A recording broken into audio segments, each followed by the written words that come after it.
Hello guys, today we'll be discussing the chapter 3 feasibility analysis by Bruce Beringer and Arduin Island.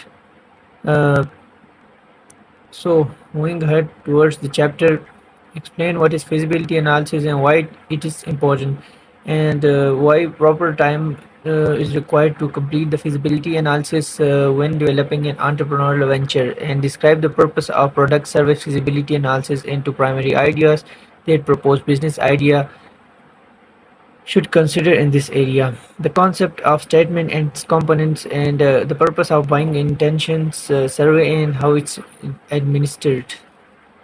The importance of library, internet, and gumshoe research, and describe the purpose of industry market feasibility analysis into primary issues to consider in this area. The characteristics of an attractive industry, the purpose of an organizational feasibility analysis, and two primary issues to consider in this area. And the 10th objective, last but not the least, is the importance of financial feasibility analysis and list of most critical issues to consider in this area. Feasibility analysis is the process of determining whether a business idea is viable. It is the preliminary evaluation of a business idea conducted for the purpose of determining whether the idea is worth pursuing. When to conduct the timings of feasibility analysis. The timings of feasibility analysis, the proper time to conduct a feasibility analysis is early in thinking through the prospects of a new business. The thought is to screen ideas before a lot of resources are spent on them. Components of poorly conducted feasibility analysis. A poorly conducted feasibility analysis includes four separate components as discussed in the following slides. It basically shows the feasibility analysis in developing business ideas about the proposed. So the diagram shows that the proposed business venture where we are spending a lot of time and resources, and the components are product feasibility or industry market feasibility, organizational as well as financial stability. If one of them is not satisfied, we will not proceed with the plan and drop the plan. If if all of them are satisfied, then we proceed with the plan. The forms of feasibility analysis. Okay, these are the forms that product service of feasibility analysis, that such as the product service feasibility, target market, industry market, yeah, target market feasibility, organizational feasibility, financial feasibility.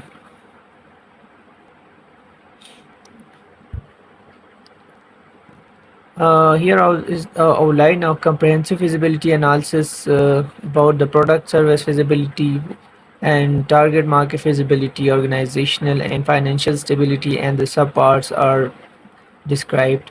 So we'll go through each one of them one by one. Product service feasibility analysis. It's assessment of overall product or service that is being proposed. Before the prospective firm rushes a new product or service into development, it should be sure that the product service is what prospective customer want. The product should be such that the customer wants what the product is. Customer should be we know at least what the customers are required, so that we will develop a product according to the purpose of the need of the customer. The components of product service feasibility are product service desirability and product service demand. So what are these two? Product service desirability. First, ask the following question: why the basic appeal of the product or service? Does it make sense? Is it reasonable? Or is it something consumers will get excited about? It's talking about the product. Does it take advantage of an environmental trend, solve a problem? Does it solve a problem? Or is it filling a gap in the marketplace? It is good. Is it good time? It's getting it's talking about time there, whether it's a good time to launch a product or service, or any flaws in a product or concept. It's probably the product service desirability. Second is the administer concept test. Concept test is a test in which the product is tested.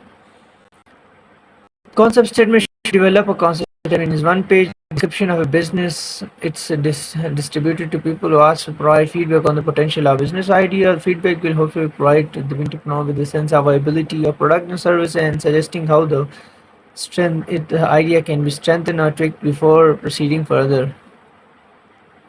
Or here example of new venture fitness drink concept statement.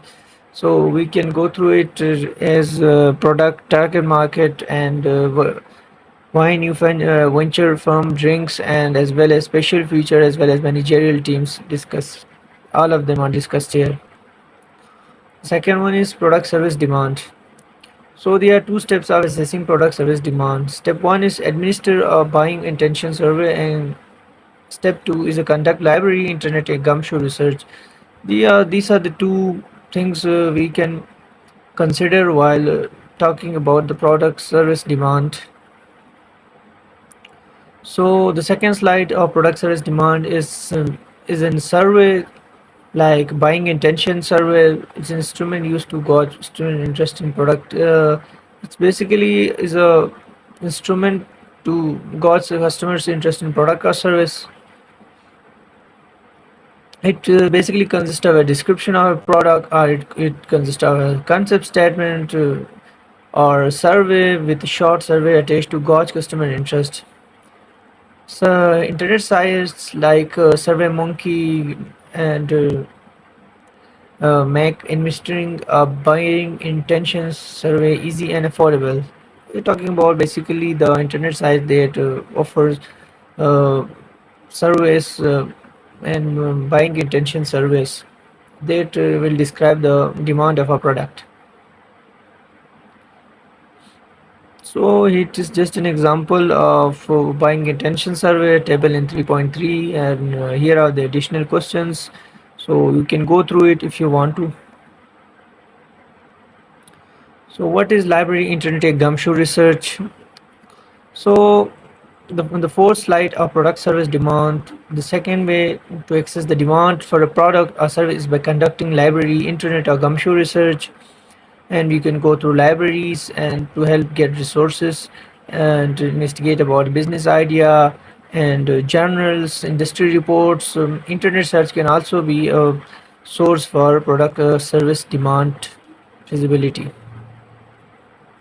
So what is gumshoe research? So gumshoe research is basically a detective type of research that encourages around information or clues whether they can be found. It will be like just like Sherlock Holmes asks people so what they think about it, what they think about the service, what they thought about the product, and spend a week volunteering at the day center how children interact with toys. So if you are making toys, so we will spend a week volunteering a day and center and how children interact with toys. So the sixth slide of demand is entrepreneur can do is conduct thorough product service feasibility analysis, hit the streets and walk to customers. It is a basic directive of approach that the entrepreneurs